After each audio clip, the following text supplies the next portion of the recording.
Почитувани медии, добар ден. Представници на медиумите. Денеска имаме средба со сите инвеститори, јас би ги нарекол во Македонија, не само странски и домашни, кои што имаат намера да инвестираат, кои што веќе инвестирале во Македонија во бесцаринските зони и во индустријските зони и кои што имаат намера да инвестираат во Македонија или се во така како ние го викаме во пайплайн, да практично се во фаза на преговори за таквата инвестиција. Сакам неколку пораки да кажам многу јасно. Прво, повеќе дилеми се отворија околу странските инвестиции во Република Македонија овие денови во јавноста и во самите инвеститори. Со цел да не правиме поединечни состаноци со сите инвеститори, ние денеска ги повикавме да дојдат на средба на која што ќе им ги кажеме намерите на владата во врска со инвеститорите во наредниот период. Инвеститорите ќе ги поделам во две групи. Првата група тие кои што веќе инвестирале во Република Македонија, без разлика дали се во бесцаринските зони, во индустријските зони или во така наречените браунфилд инвестиции, сакам да порачам дека сите договори кои што се потпишани од страна на Република Македонија ќе бидат во целост испочитувани. И тука нема потреба од никаква грижа. Тие се договори кои што имаат обврски на двете страни, имаат обврски на страната на инвеститорот, имаат обврски на страната на државата. Доколку инвеститорите ги исполниле своите обврски, државата во целост ќе ги исполни своите обврски. Но, за да можам да ви го објаснам новиот модел на привлекување на инвеститори во Република Македонија, ќе мора прво да ви го кажам стариот и да ви објаснам како тој функционирал. Секој инвеститор, во главно тоа биле странски инвеститори, имаме само два случаи на македонски, од кои едниот е функционален, другиот е нефункционален, не е договорот исполнет, се сведува на еден само македонски инвеститор, имале два договора. Едниот договор бил договор, би го нарекол, за инфраструктура, односно за добивање на земјиште и за градење на хала, и во тој договор било договорено која надокнада тој ќе плати према Република Македонија за земјиштето и за инфраструктурата која му била обезбедена. Вториот договор бил договор каде што е дадена директната финансиска државна помош. Во тој договор имате стандарден сет на помош, мерки, и тие се биле следните. Биле ослободени 10 години од плаќање на данок на добивка, ослободени 10 години од плаќање на персонален данок на приход за вработените, биле во бесцаринските зони ослободени од плаќање царина и плаќање ДДВ при увоз, бидејќи е бесцаринска зона, и со самото тоа биле ослободени од издавање на банкарска гаранција према царинската управа. Овој стандарден сет на мерки бил присутен во сите договори и со тој нема проблем. Она каде што ние, како влада, го гледаме проблематично и посебно сакаме да го напоменеме, е дека за секој странски инвеститор имало дополнителни финансиски мерки, односно дополнителна финансиска помош или плаќање на средства од буџетот на Република Македонија директно према странските инвеститори, при што дискреционо било правото на преговарачите да одлучат каква помош ќе им биде дадена. И тука имаме големи вариации. Она што ќе биде нов модел во владата е дека првиот договор ќе остане сличен, бидејќи кога веќе државата инвестирала во формирање на бесцарински зони, домаќински е и понатаму да почнете да продолжите да ги полните истите, бидејќи инвестицијата е веќе направена. И ние тоа ќе го продолжиме и ќе го поддржиме. Од друга страна, стандардниот пакет на мерки кој што е даван до сега и понатаму ќе биде даван, бидејќи вие се откажувате од нешто што и во моментот го немате. Но за дополнителната финансиска помош ќе бидат направени јасни и транспарентни критериуми и нема да бидат повеќе дискреционо право на било кој преговарач да дава или не дава нешто, него секој странски инвеститор врз база на моделот кој што ќе биде развиен ќе може да се најде себе си и да знае унапред каква финансиска помош ќе добие, а тоа ќе и даде можност на владата да моделира странски инвеститори такви какви што ќе можат да помогнат на македонската економија.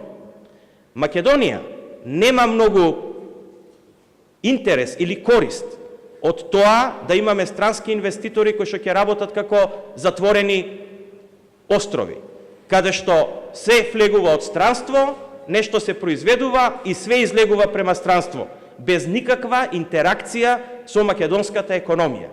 Значи, преку мерките кои што ќе ги обзнаниме во септември, ќе биде стимулирано соработка со македонската економија и, еве ќе кажам неколку конкретни со општи бројки, а за процентите и бројките ќе бидеме накнадно, нели, ќе се информираме во септември кога моделот ќе биде развиен, а тој модел го прави владиниот тим од министри кои што се од економските сфери и консултанти од универзитетите и од реалниот сектор. Па така, доколку странскиот инвеститор дава нето плата, значи до сега биле давани финансиски средства директно по неколку основи. По основ на креирање на работни места, по основ на обука на кадарот, по основ на поврат на инвестицијата како градежни работи, па за некои биле ослободувани и од дополнителните придонеси социјални, би ги нарекол, пензиско, здравствено и така натаму. И тие варираат од неколку стотини илјади евра, па до повеќе милиони евра. Практично, ние ќе направиме модел во кој што повторно ќе ги стимулираме истите работи, ама по одредени јасни критериуми.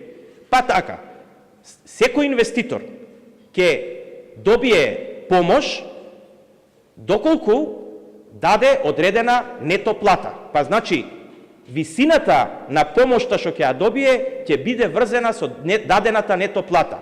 Па вие ако давате мала нето плата, во тој случај нема зошто државата дополнително да ве субвенционира. И ќе има скала. За X нето плата, Y помош. За Z нето плата, Z1 помош. И така натаму. Значи, ќе бидат јасни критериумите. Со това ќе ги стимулираме сите инвеститори да ја зголемуваат нето платата во Република Македонија. Посебно, сакам да го подвлечам, посебно ќе дадеме внимание во методологијата да биде задржан високо образованиот кадар во Република Македонија и за нив ќе има посебни субвенции. Па така, за сите кои што имаат завршено високо образование во Република Македонија и сакате да ги запослите како инвеститор, за нив ќе имате посебни субвенции, но само под услов ако им дадете достојна плата. И повторно ќе важи критериумот. Над одредено ниво на нето плата добивате субвенција. Мислам дека не е решение да вие високообразовниот кадар во Македонија го држите за 20-25.000 денара плата, 30.000 денара плата. Во тој случај вие сте веќе субвенционирани и нема потреба дополнително ве субвенционираме. Но ако дадете пристојна плата, во тој случај ќе ве субвенционираме. Понатаму, доколку ги пренесете деловите од вашите развојни центри како инвеститор во Република Македонија и при тоа направите или оддел на вашиот развоен центар или комплетен развоен центар во Македонија, ќе добиете, значи, дополнителни средства за инвентивност. Следен критериум ќе биде колку соработувате со македонското стопанство. Па и тука ќе има критериуми. Доколку во вашите набавки купувате производи од македонските компании во одреден процент, вашата инвестиција ќе биде вратена со одреден процент. И така натаму, но при тоа ќе внимаваме да бидеме во рамките на Законот за контрола на државната помош, каде што кажува дека таа може да биде максимум до 50% од инвестицијата. Она што можам сега во моментов да ви го кажам, дека одредени, значи, фирми добивале 10%, а одредени фирми добивале 49,9%. И тоа било дискреционо право. Тоа повеќе не треба да постои. Она што е многу битно, и сакам дупло да го подвлечам, дека нема да правиме разлика помеѓу собственоста на компаниите. Значи, дали се тие компании со македонска собственост или странска собственост. За нас секое градење на фабрика ќе биде исто и ќе биде на ист начин поддржано, без разлика дали тоа ќе биде во бесцаринските зони или надвор од бесцаринските зони. Со тоа цениме дека ќе помогнеме да градиме појака македонска економија. Конечно, мислам дека на овој начин и со овие мерки ќе направиме точна детерминација на странските инвеститори кои што може да имаат влијание за подобрувањето на македонската економија, што треба да биде конечно и цел на овие мерки, а не да биде извор на лични интереси и да биде извор на дискрециони права на министрите во владата на Република Македонија. Што значи дека никој нема да има потреба да доаѓа да преговара во четири очи, него секој ќе може да се најде во таа структура и да му биде унапред јасно дали ќе добие или нема да добие помош и колкава таа ќе биде, а при тоа морам да ви кажам и мислам дека е битно да го подвлечам, дека одредени компании помошта која што денеска ја добивале по новите критериуми би можеле да добијат и поголема помош, а одредени компании кои што мислам дека не соработуваат со македонската економија или не додаваат квалитет за македонскиот народ и граѓани, ќе останат на основниот пакет. Но сето ова го зборуваме за идните инвеститори. За сите постојни инвеститори това е, значи, што е подпишано, ќе биде во потполност испочитувано. Јас се надевам дека јасно ги кажав постулатите, идеите и правците во кои што ќе се одвива државната помош за поддршка на индустријата. Значи, намерно кажувам индустријата и стопанството, не викам странски и домашни, бидејќи за нас тоа ќе биде апсолутно исто. И во интерес на да оставам време за ваши прашања, јас тука ќе прекинам и ќе оставиме простор да поставувате прашања. Ви благодарам.